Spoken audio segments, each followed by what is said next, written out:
Hello दोस्तों, एक बार फिर से आप सभी का हमारे चैनल पर हार्दिक हार्दिक स्वागत है। मेरा नाम है गोपाल सुरेश मालकर और मैं खुद एक बीएचएम स्टूडेंट हूँ। जैसे कि हमने पिछले वीडियो में स्कोप ऑफ होम्योपैथी को डिटेल में पढ़ा, अब हम इस वीडियो में लिमिटेशन ऑफ होम्योपैथी को पूरे डिटेल में पढ़ेंगे। तो चलिए देरी न करते हुए बढ़ते हैं लिमिटेशन ऑफ होम्योपैथी की तरफ।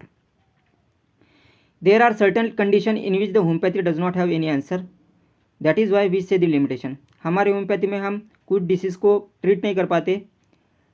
It means that the homeopathy can't treat the patient in the following condition.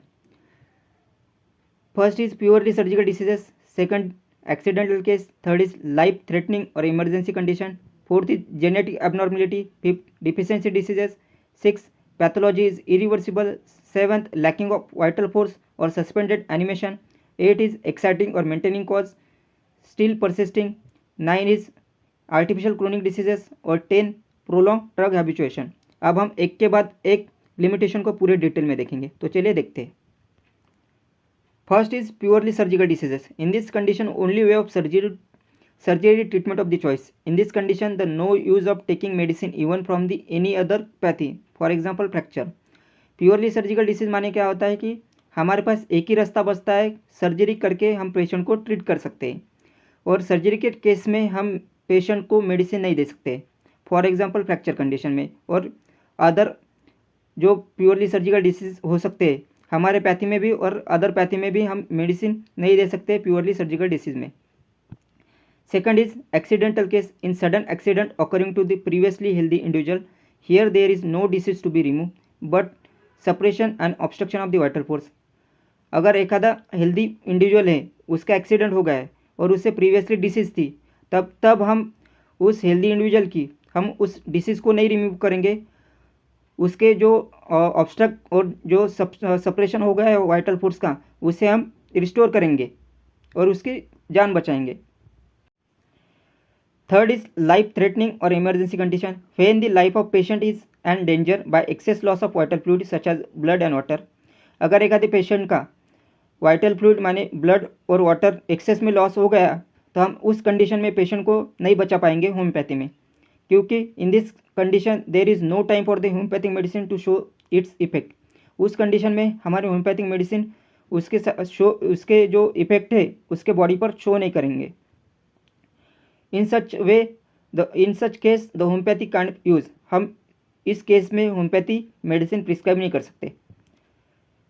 Fourth, genetic abnormality. In this abnormality present by the birth. Genetic मतलब बाय बर्थ किससे आते हैं? पेरेंट्स से आते हैं। इट कैन बी सर्जिकल और non surgical, for example down syndrome, Turner syndrome और clean filter syndrome. हम होम्योपैथी में जेनेटिक एबनॉर्मलिटी की डिसीज़ को हम ट्रीट नहीं कर पाते, साथ ही साथ डिफिशियंसी डिसीज़ को भी हम होम्योपैथी में ट्रीट नहीं कर पाते। Homeopathy has limitation where the patient suffering from the deficiency diseases. अगर एक आधा पर्सन डिफिशियंसी डिसीज से गुजर रहा है तो हम होम्योपैथी में उस पर्सन को ट्रीट नहीं कर पाएंगे। Medicine can't treat the deficiency but supplementary remove the deficiency.